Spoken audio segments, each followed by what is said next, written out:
Assalamualaikum dear students. Myself Alias Nanjua. I am your chemistry teacher. I hope you will be fine. You are watching my YouTube channel Chemistry Life. If you are new on my YouTube channel, then kindly subscribe my channel and press the bell icon for latest videos. So let's start our lecture. Today we are going to discuss about mixture. Last time हमने discuss किया था element compound और अभी हम discuss करेंगे कि mixture किसको कहते हैं। तो सबसे पहले हम मिक्सचर की जो डेफिनेशन है उसको देखेंगे। तो लिखा हुआ है मिक्सचर इज फॉर्म्ड, मिक्सचर उस वक्त बनता है when more than one types of elements, जब एलिमेंट्स एक से ज्यादा हो और कंपाउंड या कंपाउंड एक से ज्यादा हो, or mix together in any ratio, तो उनकी प्रॉपर एक निस्बत होनी चाहिए जिसमें आपने उन दोनों को मिक्स करना है। मिक्स करने से स्टूडेंट्स आपके पास मिक्सचर बनेगा। ठीक है, there are two types of mixture. Mixture की हमारे पास दो टाइप्स हैं। जो फर्स्ट है स्टूडेंट्स वो है होमोजेनियस मिक्सचर और जो सेकंड है वो है हेटेरोजेनियस मिक्सचर। होमोजेनियस मिक्सचर क्या है, सबसे पहले हम डिफाइन करते हैं और उसके बाद प्रॉपर हम इसके एग्जांपल्स देखेंगे, प्रैक्टिकल देखेंगे। Concentration is uniform through out. जो होमो का मतलब होता है सेम, ठीक है, यानी कि अगर कोई ऐसा मिक्सचर जो आपको बिल्कुल एक जैसा नजर आ रहा है, सेम नजर आ रहा है, तो स्टूडेंट्स वो हमारे पास होमोजेनियस होगा। और इस तरह अगर हम एग्जांपल है इसकी साल्ट इन वाटर, आप वाटर के अंदर साल्ट को मिक्स करें तो वो आपके पास होमोजेनियस मिक्सचर है। सेकंड है heterogeneous mixture. Heterogeneous mixture students यहाँ पे मैंने लिखा है, होमो में मैंने लिखा है कंसंट्रेशन इज यूनिफॉर्म। यूनिफॉर्म का मतलब होता है एक जैसा।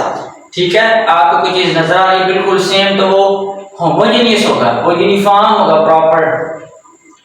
यहाँ पे लिखा है concentration is different through out. अगर आपको वो चीज मुख्तलिफ नजर आ रही है, डिफरेंट नजर आ रही है, तो स्टूडेंट्स आपने याद रखना है कि वो हेटेरोजेनियस मिक्सचर होता है। हम ये कह सकते हैं होमो मीन सेम, होमो का मतलब होगा यूनिफॉर्म और सेम, तो स्टूडेंट्स हेटेरो का मतलब होगा, यहाँ पे मैंने स्टूडेंट्स लिखा है सेम, तो यहाँ पे मैंने पहले ही वर्ड यूज कर लिया है डिफरेंट। ठीक है, तो चलते हैं अब इनकी प्रैक्टिकल एग्जांपल्स देखते हैं। तो मेरे पास स्टूडेंट्स पहले होमोजेनियस मिक्सचर को मैं बताऊंगा कि होमोजेनियस किसको कहते हैं। This is a beaker. ये मेरे पास बीकर है और मैंने इसके अंदर वाटर कंटेन किया है, वाटर रखा है और मैंने इसके अंदर ब्लू इंक फिल की है। अब देखें आपको ये ब्लू नजर आ रहा है, टोटली आपको जो बीकर है, कंटेनर है, पिस्टन है, सिलेंडर है स्टूडेंट्स, ये बिल्कुल ब्लू नजर आ रहा है। ठीक है, इसका मतलब ये है कि ये होमोजेनियस मिक्सचर होगा। क्यों? क्योंकि हमें बिल्कुल जो वाटर है, आप अगर इमेजिन करें बिल्कुल साइडों से भी अगर आप करीब करके देखते हैं या दूर करके देखते हैं तो फिर भी ये सेम कंसंट्रेशन है। ठीक है, we can say that this is a homogeneous mixture. ये होमोजेनियस मिक्सचर की एग्जांपल है। ठीक है स्टूडेंट, अगर हम हेटेरोजेनियस मिक्सचर की एग्जांपल को डिस्कस करते हैं तो आइए देखते हैं। अब ये मेरे पास एक और बीकर है, दिस इज अनदर बीकर। ठीक है, लेकिन इसमें भी वाटर है, लेकिन मैंने क्या किया है, मैंने मिट्टी को इसके अंदर एडजस्ट किया है। लेकिन देखें स्टूडेंट्स, आपको जो कुछ मिट्टी है वो नीचे बैठ हुई नजर आ रही है, ठीक है, और कुछ मिट्टी जो है ना वो बिल्कुल इसके जो साइडों पे मूव कर रही है, मूवमेंट हो रही है। लेकिन हम ये कह सकते हैं कि हमें ये सॉल्यूशन या ये मिक्सचर एक जैसा नजर नहीं आ रहा, डिफरेंट नजर आ रहा है। So we can say that this is a heterogeneous mixture. Okay, तो अब अगर हम देखें कि इन दोनों का कंपैरिजन करें तो students this is a homogeneous mixture and this is a heterogeneous mixture. क्यों? यहाँ पे हमारे पास जो कंसंट्रेशन है वो बिल्कुल सेम है, यूनिफॉर्म है, तो हमें बिल्कुल कलर बिल्कुल ब्लू नजर आ रहा है। ठीक है, तो अगर हम हेटेरोजेनियस की बात करते हैं तो यहाँ पे जो कंसंट्रेशन है स्टूडेंट्स वो डिफरेंट है, तो डिफरेंट होने के साथ साथ बिल्कुल जो कंसंट्रेशन है वो हमें एक सही तरतीब के साथ नजर नहीं आ रही। कुछ पार्टिकल्स नीचे बैठे हुए हैं, कुछ पार्टिकल्स ऊपर मूव कर रहे हैं, और कुछ जो है ना बिल्कुल स्लो डाउन हो चुके हैं। यानी कि this is a big difference between homogeneous mixture and heterogeneous mixture. तो होमोजेनियस मिक्सचर और हेटेरोजेनियस मिक्सचर की उम्मीद करता हूं स्टूडेंट्स आपको समझ आ गई होगी। तो आपने ये याद रखना कि पेपर में शायद क्वेश्चन आता है difference define mixture, difference between homogeneous mixture and heterogeneous mixture. तो स्टूडेंट्स आप याद रखना, जैसे मैंने नीचे एग्जांपल्स लिखी है, साल्ट इन वाटर, पानी के अंदर आप साल्ट मिक्स कर रहे हैं, वो भी होमोजेनियस मिक्सचर है, ठीक है। रॉक्स इन वाटर, अगर आप पानी के अंदर पत्थर ऐड करते हैं तो स्टूडेंट्स याद रखना कभी भी stones are not soluble in water, पत्थर कभी भी पानी के अंदर हल नहीं होते, याद रखना। This is the examples of heterogeneous mixture. Okay students, let's start our next topics. हमारा नेक्स्ट आज का जो टॉपिक है वो है एलोट्रोपिक फॉर्म्स ऑफ सब्सटेंसेस, अशिया की मुख्तलिफ एलोट्रोपिक फॉर्म्स। एलोट्रोपिक फॉर्म्स किसको कहते हैं, सबसे पहले हम इसको डिफाइन करते हैं। तो स्टूडेंट्स लिखा हुआ है एलिमेंट्स में एग्जिस्ट, जो एलिमेंट्स हैं मुश्तमिल होते हैं किस पे, in more than one structural forms, यानी एलिमेंट्स एक से ज्यादा स्ट्रक्चरल फॉर्म में पाए जाते हैं, ठीक है। यानी स्टूडेंट्स मैंने क्या बताया कि एलोट्रोपिक हम डिस्कस कर रहे हैं ऐसे एलिमेंट्स जो एक से ज्यादा कलमी अशकाल में पाए जाएं, ठीक है, उनकी अशकाल मुख्तलिफ हो, which can be exhibit, और वो मुश्तमिल होते हैं quite different, उनकी मुख्तलिफ होती है क्या चीज स्टूडेंट्स, फिजिकल और केमिकल प्रॉपर्टीज, उनकी तबई खसूसियात और कीमियाई खसूसियात या तबई खास और उसके साथ कीमियाई खास जो है वो बिल्कुल मुख्तलिफ होते हैं। तो हम ऐसे प्रोसेस को स्टूडेंट्स एलोट्रोपिक फॉर्म्स बोलेंगे, ठीक है स्टूडेंट्स। आपने एलोट्रोपिक फॉर्म्स क्या है, यानी एलिमेंट्स जो हैं उनके जो प्रॉपर आगे जो फिजिकल प्रॉपर्टीज और केमिकल प्रॉपर्टीज वो सेम नहीं होनी चाहिए, वो डिफरेंट होनी चाहिए, ठीक है। अगर ये प्रोसेस हो तो स्टूडेंट्स आप एलोट्रोपिक फॉर्म्स को पढ़ रहे हैं। अब इस प्रोसेस को क्या कहते हैं स्टूडेंट्स, इस प्रोसेस को आपने कहना है एलोट्रोपी। एलोट्रोपी आपने इस प्रोसेस को कहना है। अब जो एलोट्रोपी है, पेपर में शायद क्वेश्चन आता है डिफाइन एलोट्रोपी, तो आपने सबसे पहले एलोट्रोपिक फॉर्म तक बताना है और फिर ये बताना है कि इस फिनोमेना को एलोट्रोपी कहते हैं। अब मैंने उर्दू में यहाँ पे इसकी डेफिनेशन राइट डाउन किया जो आपके समझने के लिए बहुत जरूरी है student. This is the most important short question. अब ये प्रॉपर एक लॉन्ग क्वेश्चन भी है, इसके अंदर शॉर्ट क्वेश्चन है, पार्ट्स बनते हैं। लिखा हुआ है एलिमेंट्स आर कंपाउंड्स, दोनों ही एक से ज्यादा कलमी अशकाल में वकूफ पज़ीर होते हैं। यानी वकूफ पज़ीर होने से मुराद क्या है कि ये दोनों ही अशकाल में एक या एक से ज्यादा अशकाल में पाए जाते हैं। कौन स्टूडेंट्स, एलिमेंट्स भी पाए जाते हैं और इसके साथ कंपाउंड्स भी पाए जाते हैं, और इन अशकाल के फिजिकल और केमिकल खास भी एक दूसरे से मुख्तलिफ होते हैं। जो मैंने आपको पहले डिस्कस किया कि ये स्टूडेंट्स इंग्लिश में डेफिनेशन है और ये उर्दू में है, ठीक है। और कुछ बच्चे उर्दू मीडियम होते हैं, उनको उर्दू मीडियम में समझने के लिए आसानी हो जाएगी। यानी उनके फिजिकल और केमिकल खास एक दूसरे से मुख्तलिफ होते हैं, एक दूसरे से मैच नहीं करते, एक दूसरे से मुख्तलिफ होते हैं। स्टूडेंट्स आप याद रखना है कि आप किस बेस पे वो मुख्तलिफ होते हैं या कौन कौन सी प्रॉपर्टीज आ रही हैं, कौन कौन सी स्ट्रक्चरल फिजिबिलिटीज आ रही हैं, कौन कौन से प्रोसेस आ रहे हैं, कौन कौन से एलोट्रोप्स हैं, किसकी एग्जांपल्स क्या है। तो स्टूडेंट्स हम ये नेक्स्ट अभी डिस्कस करने जा रहे हैं। तो आपने याद रखना है कि जो पेपर में शायद क्वेश्चन आता है एलोट्रोपिक, डिफाइन एलोट्रोपिक फॉर्म और डिफाइन एलोट्रोपी, आपने इस चीज को मेंटेन करना है और अच्छी तरह लर्न करना है और अच्छी तरह याद रखना है, ठीक है। अब देखिए स्टूडेंट्स हमारे पास जो नेक्स्ट है examples of allotropic forms. Allotropic forms की एग्जांपल्स क्या हैं? There are many examples of allotropic form. लेकिन जो 9th क्लास की केमिस्ट्री के अंदर जो हमारे सब्जेक्ट में जो हमारे बुक के अंदर एग्जाम्पल्स हैं, हम उनको वन बाय वन डिस्कस करेंगे, जो कि मोस्ट इंपोर्टेंट है। ठीक है, आपने स्टूडेंट्स इस लेक्चर को अच्छी तरह देखना है। अब देखिए ये लेक्चर मोस्ट इंपोर्टेंट है, लॉन्ग के हवाले से भी, शॉर्ट के हवाले से भी, एमसीक्यूज के हवाले से भी। आप इन चीजों को अच्छी तरह देखिएगा। अब देखिए मेरे पास लिखा हुआ है, जो मैंने फर्स्ट पॉइंट लिखा हुआ है ऑक्सीजन।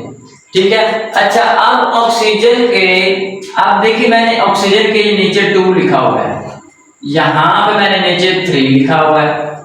अब ये दोनों नंबर ऑफ एटम्स हैं, नंबर ऑफ एटम्स हैं, यानी अगर O2 होगा तो स्टूडेंट्स आप ऑक्सीजन को पढ़ रहे हैं, अगर O3 होगा तो आप ओजोन को पढ़ रहे हैं। अब देखिए दोनों में हमें ऑक्सीजन नजर आ रहा है O, लेकिन number of atoms are different, जो नंबर ऑफ एटम्स है वो डिफरेंट है। So we can say that there are 2 allotropic forms of oxygen. Oxygen की जो एलोट्रॉपिक फॉर्म्स हैं स्टूडेंट्स, वो हमारे पास 2 होती हैं, और ये वैल्यू एमसीक्यूज के लिए मोस्ट इंपोर्टेंट है। हाउ पेपर में एमसीक्यूज आता है, how many allotropic forms of oxygen, answer there are 2 types और 2 एलोट्रॉपिक फॉर्म्स ऑफ ऑक्सीजन। तो एलोट्रॉपिक जो ऑक्सीजन के एलोट्रॉपिक है वो 2 फॉर्म्स होती हैं, आपने याद रखना स्टूडेंट्स। अच्छा नेक्स्ट हमारे पास आ रहा है कार्बन। कार्बन की कितनी एलोट्रॉपिक फॉर्म्स हैं, या कार्बन के जो एलोट्रॉपिक फॉर्म्स हैं उनके नेम क्या हैं, उनके आगे फंक्शंस क्या हैं, उनकी जो प्रॉपर अगर आप उसको चीजों में अंदर यूज कर सकते हैं क्या नहीं कर सकते, तो प्रॉपर उनका स्ट्रक्चर कैसे बनता है, ये सारी चीजें हैं। अब देखिए लिखा हुआ है कार्बन की जो स्टूडेंट्स याद रखना है 3 एलोट्रॉपिक फॉर्म्स हैं। How many types of allotropic forms, carbon की स्टूडेंट्स हमारे पास हैं 3, और ऑक्सीजन की हमारे पास हैं 2 एलोट्रॉपिक फॉर्म। अब कार्बन का जो फर्स्ट एलोट्रॉपिक फॉर्म है उसका नेम है डायमंड, डायमंड। सेकंड है ग्रेफाइट, थर्ड है buckminster fullerene, buckminster fullerene. This is a competent word, ये हमारे पास एक पेचीदा अल्फाज है जिसको आपने अच्छी तरह प्रोनाउंस करना है। तो यहाँ पे मैंने लिखा है, इसका मतलब यह है कि टोटल कितनी है students, 1 2 3। We can say that there are 3 allotropic forms of carbon. Carbon की कितनी allotropic forms हुई, 3, याद रखना है। First diamond, second graphite, third buckminsterfullerene. तो अगर पेपर में एमसीक्यूज आए तो स्टूडेंट्स आपने 3 के ऊपर क्लिक करना है, 2 के ऊपर क्लिक नहीं करना। अगर 2 के ऊपर क्लिक करेंगे तो फिर आप ऑक्सीजन में जा रहे हैं, अगर आप 3 के ऊपर क्लिक करेंगे तो फिर आप कार्बन में जा रहे हैं स्टूडेंट्स, याद रखना है। Okay good. ओके अब हम ना डायमंड की प्रॉपर्टीज को डिस्कस कर लेते हैं कि आप डायमंड का क्या प्रोसेस है, क्या देखते हैं। लिखा हुआ है diamond is like as a large molecule. Students जो डायमंड है ना ये एक बड़े मॉलिक्यूल की तरह बिहेव करता है, एक बड़ा molecule. We can say diamond is a macro molecule, ठीक है। लेकिन अगर मैक्रो में चले जाए वो बायोकेमिस्ट्री को थोड़ा सा डिफरेंस आ जाता है। यहाँ पे प्रॉपर शेप के लिहाज से, स्ट्रक्चरल के लिहाज से देख रहे हैं, ठीक है। जो डायमंड है, जो हमारे पास पॉइंट है, वो एक लार्ज मॉलिक्यूल की तरह बिहेव करता है अपने एलोट्रॉपिक फॉर्म्स में, कार्बन के अंदर, क्योंकि जो डायमंड है वो कार्बन की एलोट्रॉपिक फॉर्म है। और सेकंड जो हमारे पास है graphite has a hexagonal rings. Student जो ग्रेफाइट है वो हेक्सागोनल रिंग्स बनाते हैं। हेक्सा मीन 6, आपने याद रखना है। जो पेंटा 5, हेक्सा 6, हेप्टा 7, ऑक्टा 8, नोना 9, डेका 10। स्टूडेंट्स आपने याद रखना है अक्सर हम काउंटिंग ऑफ केमिस्ट्री में पढ़ते हैं, methane 1, ethane 2, propane 3, butane 4, pentane 5, hexane 6, heptane 7, octane 8, nonane 9 and decane 10। तो यहाँ पे मैंने लिखा है हेक्सागोनल। हेक्सागोनल मीन इसके 6 कॉर्नर्स होते हैं और ये एक रिंग बनाता है। कौन स्टूडेंट्स? ग्रेफाइट। ग्रेफाइट किसकी एलोट्रोपिक फॉर्म है? कार्बन की। ओके, हमारे पास थर्ड पॉइंट आ रहा है C60। C60 अगर आपको याद रखना है, यहाँ पे जो तीसरा पॉइंट बताया है आपको, buckminsterfullerene, this is the third allotropic form of carbon. इसका फार्मूला है C60। स्टूडेंट्स आपने याद रखना है कि C60 को क्या कहते हैं, तो आप कह सकते हैं this is the buckminsterfullerene. Okay, carbon और पेंटागोन्स एंड हेक्सागोन्स। इसके अंदर पेंटागोन्स भी होते हैं। पेंटा मीन 5। स्टूडेंट्स आपने पेंटा का क्या मतलब है? 5 कॉर्नर्स लेने हैं और हेक्सा मीन उनके 6 कॉर्नर्स लेने हैं। तो फिर प्रॉपर ये ना आपस में जैसे ही जुड़ते हैं तो एक सर्कल बनाते हैं। स्टूडेंट्स क्या बना रहे हैं? सर्कल बना रहे हैं, दायरा बना रहे हैं, दायरे शक्ल में जुड़ते हैं। ठीक है, लेकिन आपने 2 पॉइंट याद रखने हैं कि ये पेंटागन की सूरत में भी जुड़ते हैं, यानी 5 कॉर्नर्स वाले जो साइड इस तरह भी अटैच हो जाते हैं, और जो 6 कॉर्नर्स हैं वैसे भी अटैच हो जाते हैं। ये दोनों मिलके आपस में अटैच होते हैं ना, तो प्रॉपर एक जो स्ट्रक्चर बनता है वो बकमिस्टर फ्लोरीन का होता है। आप याद रखना, आपने इसको फ्लोरेंस नहीं पढ़ना, फ्लोरीन लफ्ज है, फ्लोरीन। ठीक है, एक तो हमारे पास दूसरी फ्लोरीन है ना जो कि हैलोजन है। ठीक है, तो आप वो और ये थोड़ा सा डिफरेंस है यहाँ पे, आप याद रखना है। अब यहाँ पे लिखा हुआ है, आप जो हम ना प्रॉपर फ्लोरीन्स के बारे में देखेंगे। फ्लोरीन्स क्या होती है? फ्लोरीन आगे इसकी प्रॉपर्टीज आ रही है। These are the properties of fluorines. Fluorines effect high temperature. Students इसका जो टेम्परेचर है ना वो बहुत ज्यादा होता है फ्लोरीन्स का। ठीक है, और एंड हायर कंप्रेसिबिलिटी, और आप इनको अच्छी तरह दबा सकते हैं। कंप्रेसिबिलिटी का क्या मतलब होता है? दबाना, यानी ज्यादा टेम्परेचर। अगर स्टूडेंट्स मैं उर्दू में बताऊं, ज्यादा टेम्परेचर और दबाव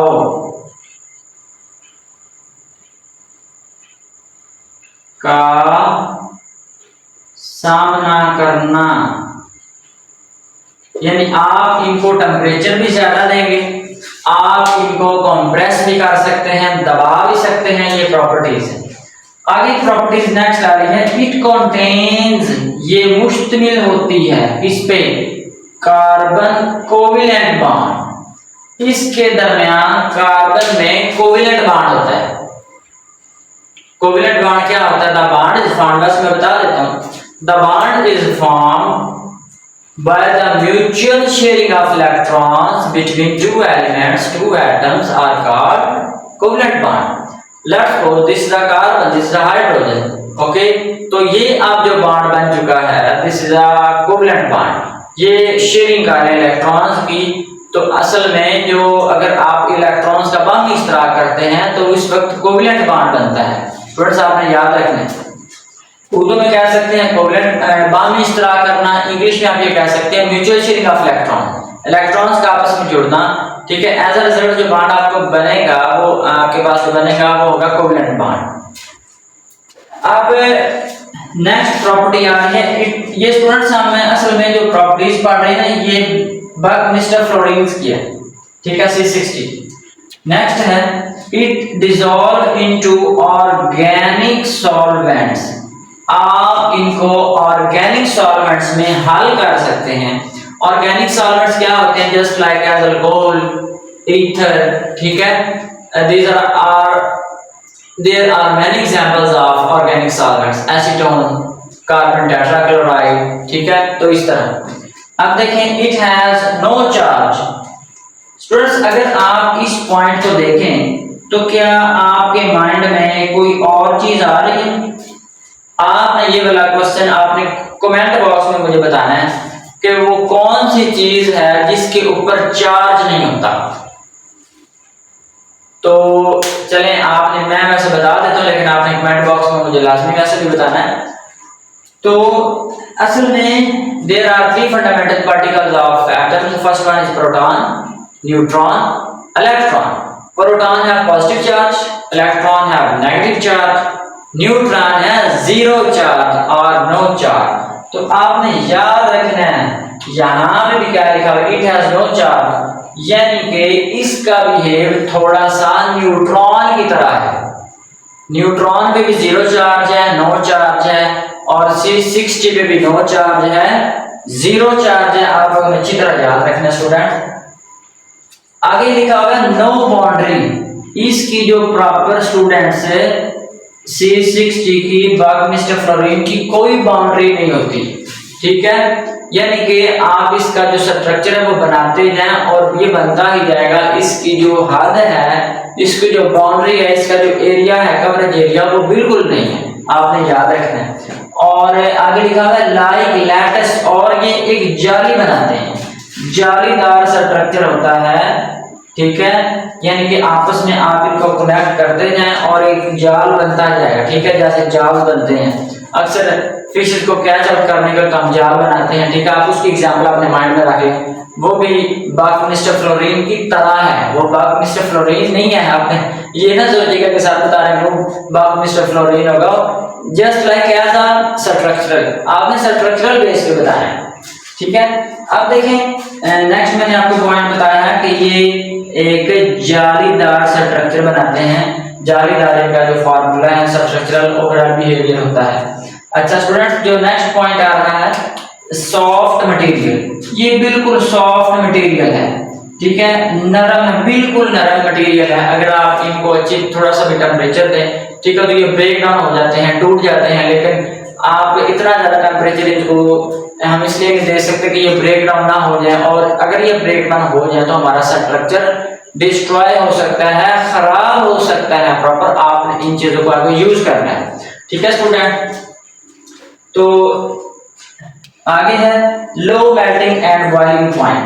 MP का मतलब है students melting point, and BP का मतलब आपने ब्लड प्रेशर नहीं बिल्कुल भी पढ़ना, आपने बॉइलिंग पॉइंट पढ़ना है, ठीक है। हम कहते हैं this patient is higher of the BP, ठीक है, यानी ये BP का मरीज है। यहाँ पे BP वो नहीं है, यहाँ पे BP बॉइलिंग पॉइंट है।